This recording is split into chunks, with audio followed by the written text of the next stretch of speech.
Assalamualaikum warahmatullahi taala wabarakatuh. Kembali bersama saya di dalam Sony Channel.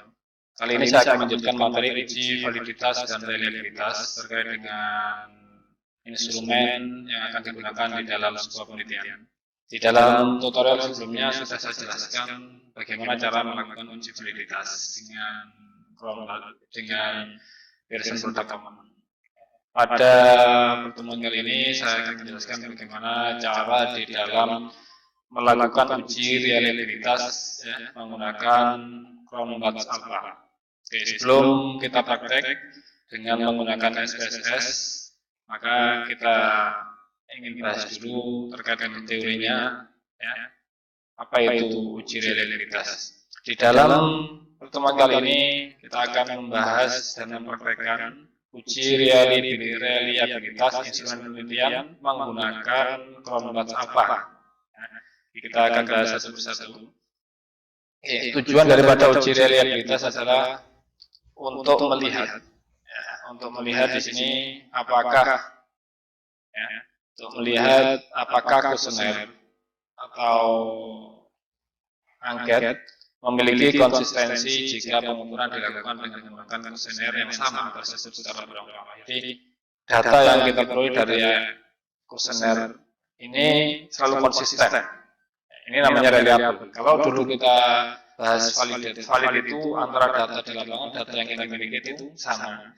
Tapi di dalam konteks reliabilitas ini, data yang kita ambil dengan menggunakan kuesioner waktu yang berbeda, data itu tetap sama, konsisten, ajak. Bahasa pesantrennya adalah istiqomah. Oleh karena itu, data itu selain valid juga harus tetap istiqomah atau konsisten. Oke, kita lanjutkan.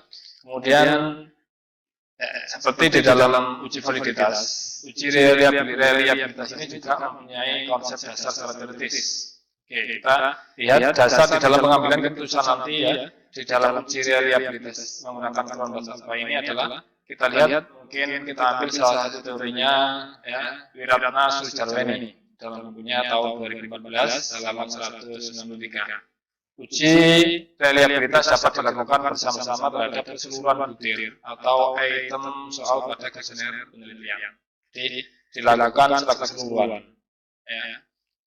Adapun dasar di dalam pengambilan keputusan nantinya adalah jika nilai Cronbach's Alpha yang dihasilkan dari uji yang menggunakan SPSS itu lebih besar dari 0,60, maka kuesioner atau angket penelitian dinyatakan reliable.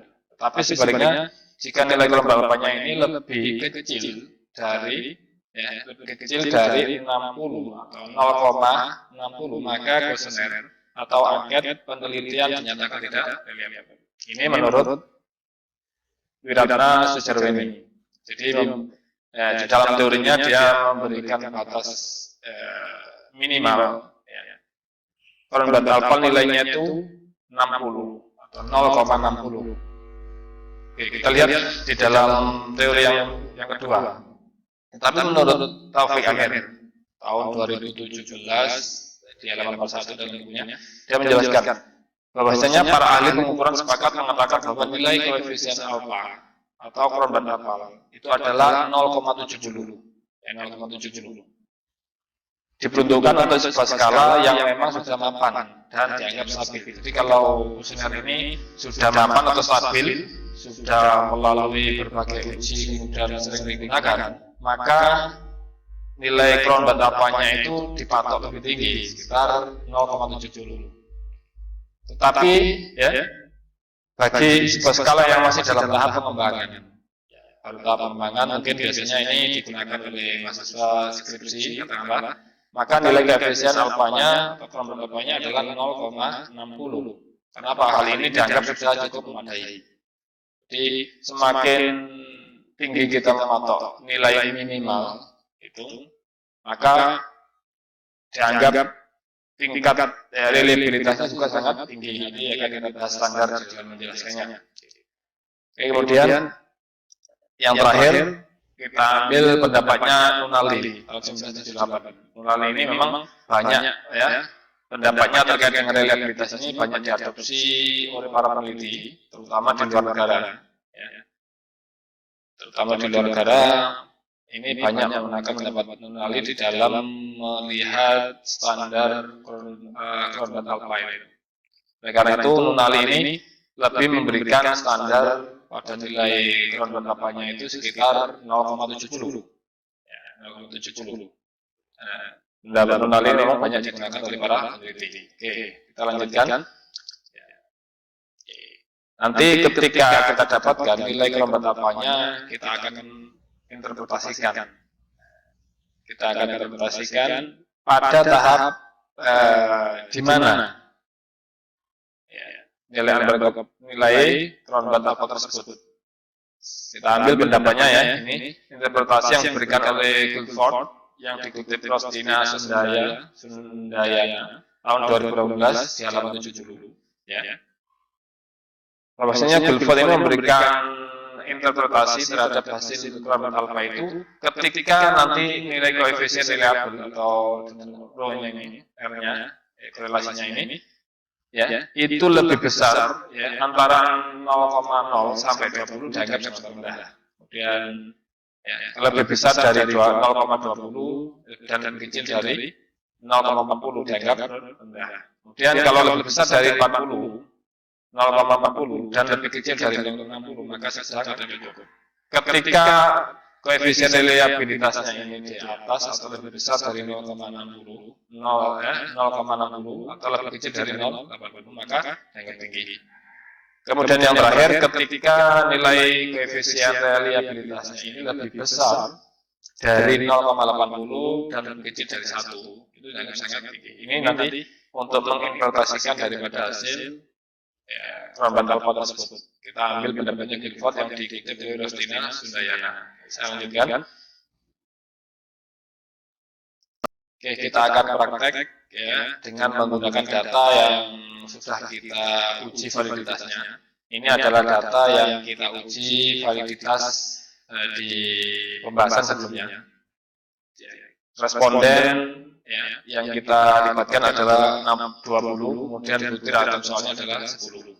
Ini dari hasil validitas kita menemukan ada satu butir atau item soal yang tidak valid, yaitu soal nomor 6 yang saya ini di dalam kelompok ini tidak valid. Oke, di dalam melakukan uji reliabilitas, ini banyak pendapat yang menyatakan ketika melakukan uji reliabilitas setelah uji validitas, maka hanya butir atau item soal yang valid saja yang kita cantumkan atau kita klikkan.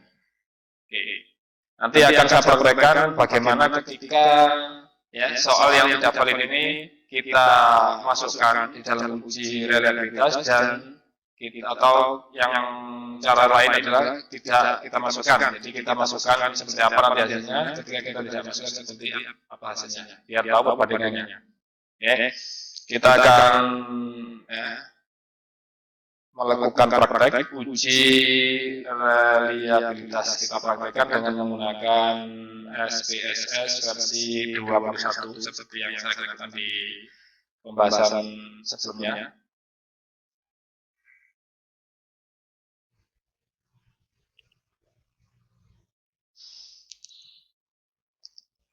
Ini adalah data yang kita akan uji reliabilitasnya. Ini seperti ya yang saya jelaskan tadi, soal nomor 6 ini sudah kita uji tidak valid ya, di pertemuan sebelumnya, tidak valid, maka kita akan mencoba ya, menguji data ini. Ketika data kita uji dengan tidak memasukkan ya. Oke, bagaimana cara uji reliabilitasnya? Ya. Anda masuk kolom analyze, kemudian masuk ke scale. Di scale ini kita pilih reliability analysis.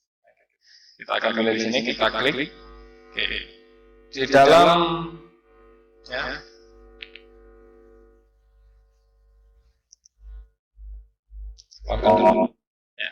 di dalam uji reliabilitas kita akan memasukkan ya, soal nomor 1 sampai nomor 10 tanpa melibatkan skor total di sini. Kita masukkan, ada klik ya, dimasukkan ke box item.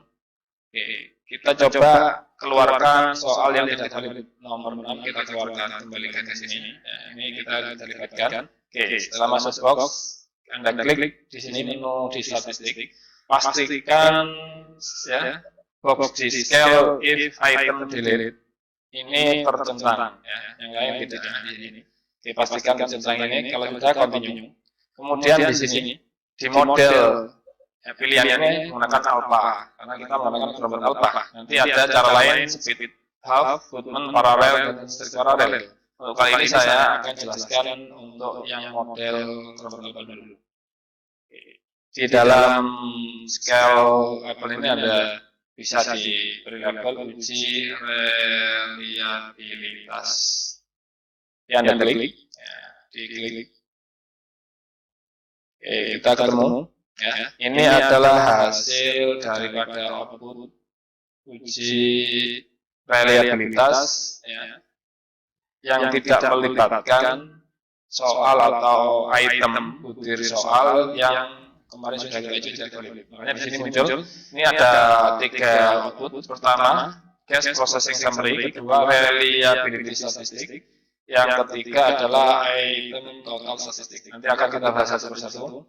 Ini adalah hasil ketika kita menggunakan ya, hanya butir soal yang valid. Makanya cuma di sini end of itemnya adalah 9. Oke, kita coba ya bandingkan nanti. Kelompok alfanya 0,854 ketika soal butir soalnya ada 9. 854, coba ingat ya. Kita coba ya, melibatkan. Ya, sebelum saya lanjut ini, makanya di sini di dalam box 3 item total statistik ini soal nomor 6 tidak ada di sini. Oke, kita akan praktekkan kembali analyze ya, kemudian scale, kemudian reliability analysis. Anda klik, Anda masukkan butir soal ini, Anda klik, kemudian dimasukkan box. Oke, ya, soal nomor 6 sudah masuk seperti tadi. Scale if item delete sudah dicentang. Ya. Kemudian ini juga posisinya alpha kelompok. Kita klik. Bagaimana hasilnya? Di dalam uji yang kedua, ketika total butir soalnya ada 10, maka kelompok alfanya adalah 0,84. Kalau kita bandingkan dengan hasil tadi, ya, ini lebih rendah ya, karena ada soal yang tidak valid. Ya, ini dari mana hasilnya? Nanti ya.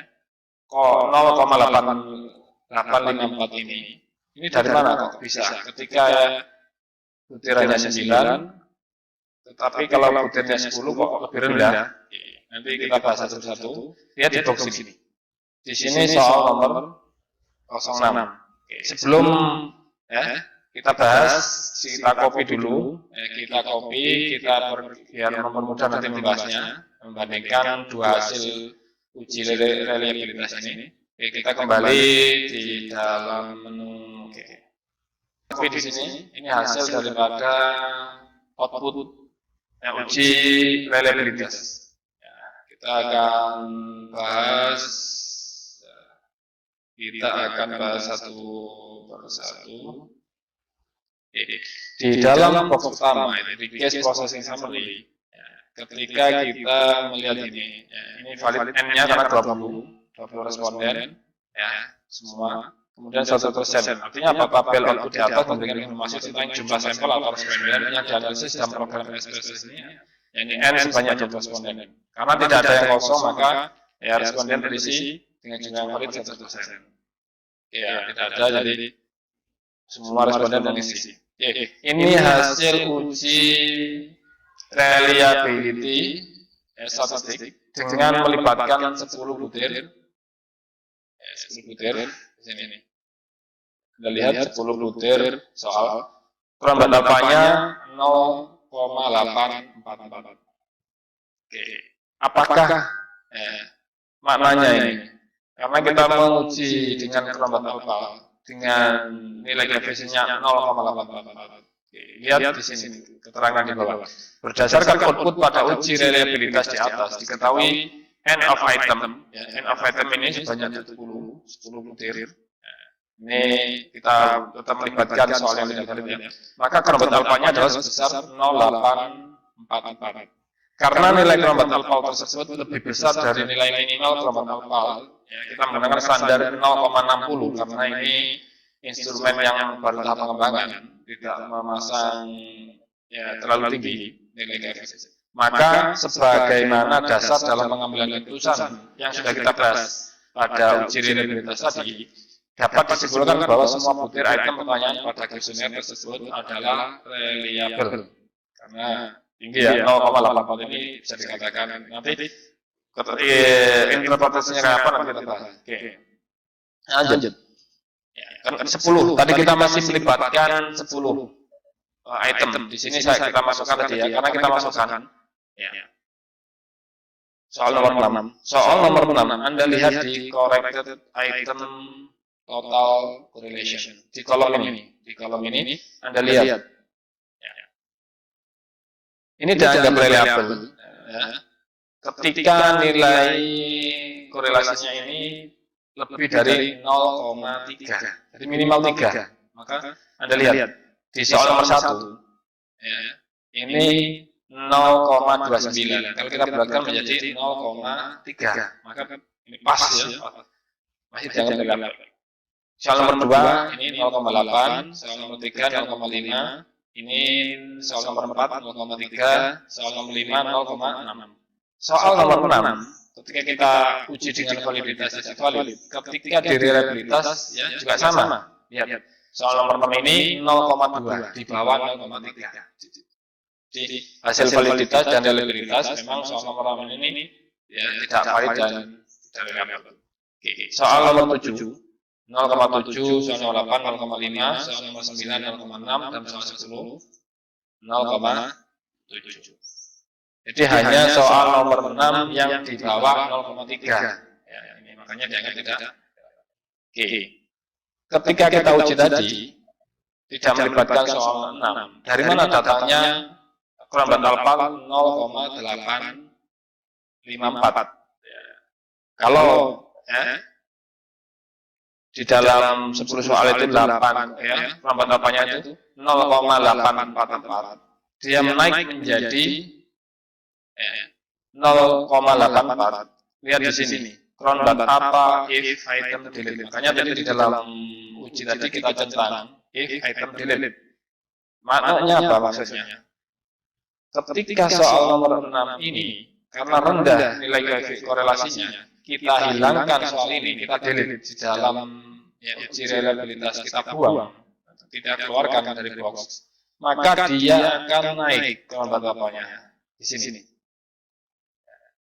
Kalau Anda menghilangkan soal nomor 1, dia ya, kelompoknya menjadi 0,84. Jadi di kolom box yang terakhir ini kelompok alfa if item delete maksudnya adalah ketika soal yang Anda ingin buang karena nilai ya, korelasinya rendah di bawah 0,3, maka ini hasilnya jadi sudah ada ya, sudah ada kelihatan hasilnya. Jadi sudah digambarkan di sini. Kalau Anda hilangkan nomor 6, dia kelompok alfanya naik menjadi 0,854. Oke. Hasilnya seperti apa kalau kita hilangkan? Ini. Nah, kelihatan ya, seperti di dalam uji tadi. Makanya di dalam uji ya, kita lihat tadi, ketika hanya melibatkan 9 butir soal, maka kelompok alfanya itu naik menjadi 0,854. Berdasarkan output pada uji reliabilitas di atas diketahui ada n of item ini sebanyak 9 butir. Di sini dengan nilai kelompok alfa sebesar 0,854 karena nilai kelompok alfa tersebut lebih besar dari nilai minimal kelompok alfa yaitu 0,60. Maka sebagaimana dasar dalam pengambilan keputusan pada uji reliabilitas di atas dapat disimpulkan bahwa semua butir item pertanyaan pada kuesioner tersebut adalah reliable. Meskipun Anda masukkan seluruh butir soal ke 10 atau ke 9, tetap hasilnya reliable. Ada di dalam uji yang lain ketika butir item soal yang kita anggap tidak valid kita masukkan, ada yang nilai keberapa-nya rendah. Lanjut tinggi. Saya lanjutkan. Ya, di dalam ini ya, hilang. Ya, ketika ini box hasil ketiga ketika tidak melibatkan soal nomor 6 hasilnya ini. Berarti kita lihat corrected item total korelasinya sudah tidak ada yang di bawah 0,3. Semua ini minimal 0,3. Ya, karena 0,290 ini kalau dibulatkan menjadi 0,3. Sini. Makanya ini sudah tidak perlu dihilangkan lagi, tidak perlu di-delete. Ya, artinya soal 1 sampai 10 hanya 6 yang kita anggap tidak valid sudah kita uji. Oke. Tabel output data memberikan gambaran tentang nilai hasil uji reliabilitas if item related. Ya, jika kita lihat untuk ke-9 butir atau item pertanyaan pada kuesioner. Perhatikan pada kolom corrected item total correlation. Sini. Dalam tabel ini diketahui nilai korelasi untuk 9 butir atau item soal adalah lebih besar dari 0,30. Maka dapat disimpulkan bahwa ke-9 butir item pertanyaan pada kuesioner tersebut adalah reliable. Jadi ini hasil dari uji ketika kita keluarkan soal nomor 06. Saya lanjut. Oke, sebagai kesimpulan. Jadi kesimpulannya adalah ketika kita uji ya, dengan validitas seperti yang saya jelaskan di video sebelumnya, hanya soal nomor 6 tidak valid. Ketika kita uji dengan reliabilitas, dengan item korelasinya, soal nomor 6 juga tidak valid karena di bawah 0,30. Jadi kesimpulannya dari uji reliabilitas dengan menggunakan Cronbach alpha ini adalah pada hasil uji reliabilitas di atas diketahui angka Cronbach alpha adalah sebesar 0,854. Kita menggunakan yang soal atau butir soal atau item soal yang valid saja. Ini 9 cukup tinggi. Jadi angka tersebut lebih besar dari 0,80. Ya, 0,854 itu lebih besar dari 0,80 dan lebih kecil dari 1. Jadi antara jadi R-nya ini ya, Cronbach alpha-nya ini lebih besar dari 0,84, lebih kecil sama dengan dari 1. Berdasarkan klasifikasi pada nilai koefisien reliabilitas, maka bisa dinyatakan bahwa reliabilitas kuesioner berada pada tahap yang sangat tinggi, seperti interpelasi yang dijelaskan tadi. Ya. Jadi di antara ini kita lihat.